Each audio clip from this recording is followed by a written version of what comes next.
ولا شهادة يا لاس عرب ما أنا اللي لك هذه الربان كانوا شوفناي لا لك هذه حاد لك هذه ما هي أنا قابل البهانته وأنا قصر ربنا وحال لو رجالي سنة هذا الرجال وما حدنا البهانته ما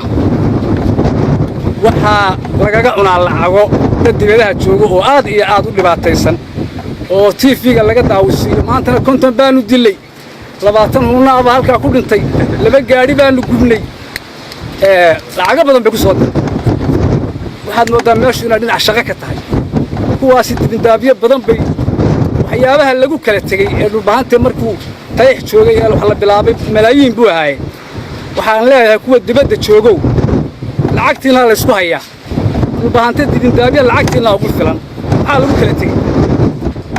maxaa lagu kala maqan yahay marka ay 200 oo miga soo direen baa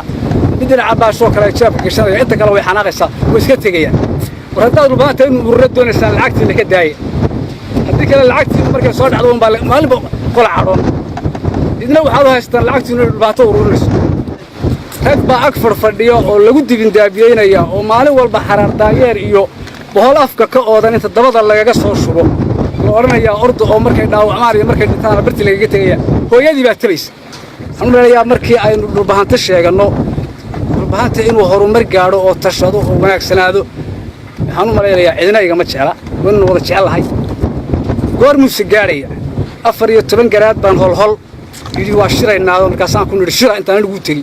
dalkeena yaan nabada intaan anagu joognaa nabadka dalkeena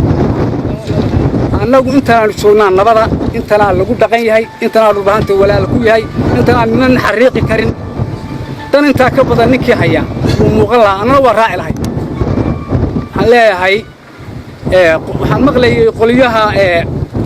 qoliyaha walaalaha nahay xagga bariga naga jira bariyahan rasaas iyo ayay saaxdheer keenay waxaan leeyahay qoliyahana war rasaastaasi xilliyo kale aan uga baahi badnayn nooma ima jirin oo aan badnayn oo 14 garaad iyo tukar baashi loo oran tale iyo maanta aan ciido meesha laga joogay barasaas keenaya waxaan leeyahay qoliyaha walaalaha yana wuxuu yiri nin baa ku maamahay baa la yiri war colaad caanaymatu nin u daran habeenkii dambe caana u kiciyo aanu ka filayn war colaad caanaymatu si jirna badoorshaan baa ka dhacay rasaasta hore baan loo ma siin jirin markaan badnayn isku dhamayn maxaa rasaastana loogu keenaya walaalahay loogu keenaya